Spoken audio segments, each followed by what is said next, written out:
একটা নির্দিষ্ট বয়সের পর মেয়েরা সৌন্দর্যের প্রশংসা আশা করে না।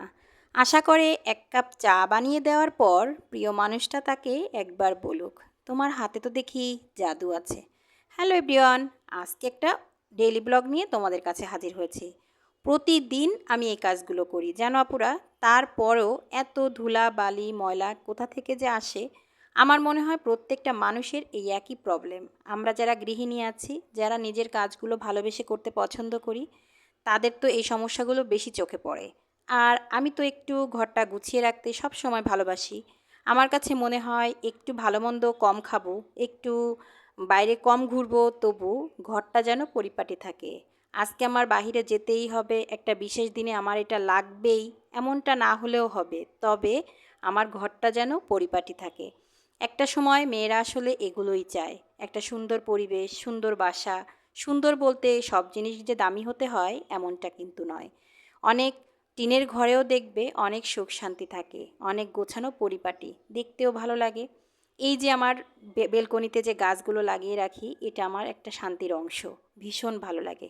এই যে বাড়ি থেকে নিয়ে এসেছিলাম মেহেদি পাতা, হেয়ার প্যাক দেবো বলে, তো এত বেশি শক্ত আর মচমচে হয়ে গেছে, এখন এটাকে কাজ করার সময় এসেছে। মানে এতটাই শুকিয়ে একদম কার্যকরী হয়েছে। আর এদিকে আমি যে মেহেদি গাছটা লাগিয়েছিলাম সেটাও দিন দিন বেড়ে উঠতেছে। মানে এত ভালো লাগে চোখের সামনে এগুলো দেখতে। যদিও এতে অনেক বেশি উপকার হবে এমন নয়, গাছটা কতটুকু বড় হবে জানি না। আসলে গাছের গোড়াটাতেও না মাটি দিতে হবে। তো আজকে কিন্তু আমি আর কোনো রান্নাবান্নার ভিডিও তোমাদের সাথে শেয়ার করিনি। আমি আমার একটু মনের কথা তোমাদের সাথে গল্প আকারে শেয়ার করলাম। আর দেখবা, রমজান মাসে আমরা রোজা রেখে যে আনন্দটা পাই, শাওয়াল মাসের রোজাতে কিন্তু অন্যরকম একটা আনন্দ, তাই না?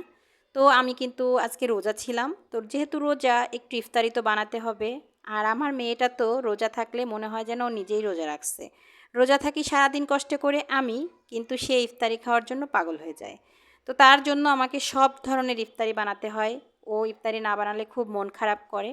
বিশেষ করে ও আমার হাতের বেগুনি পেঁয়াজুটা অনেক বেশি পছন্দ করে। কেন যেন বাজারের মানে কিছু এক্সট্রা মশলাপাতি দেয়, যেগুলো আসলে খাওয়ার পরে মনে হয় যেন খেতে ভালো লাগে না।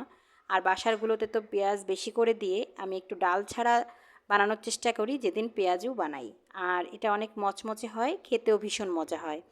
আর পেঁয়াজুটা কিন্তু অবশ্যই একটু ডুবো তেলে ভাজলেই ভালো। আর আমি মাঝে মাঝে এরকম একটা বোকা বোকা কাজ করি, যে কড়াইতে ভাজতে যাই, অল্প তেল দেই।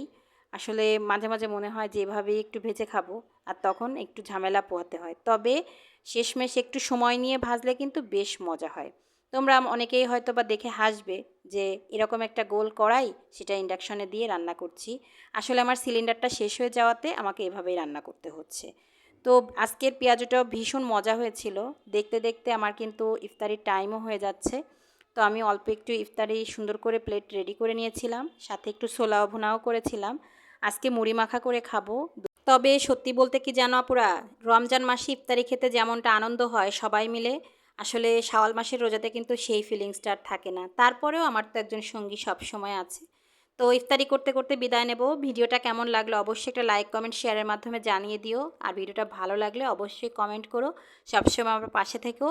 আল্লাহ হাফেজ। চলে আসবো নেক্সট কোনো ভিডিও নিয়ে।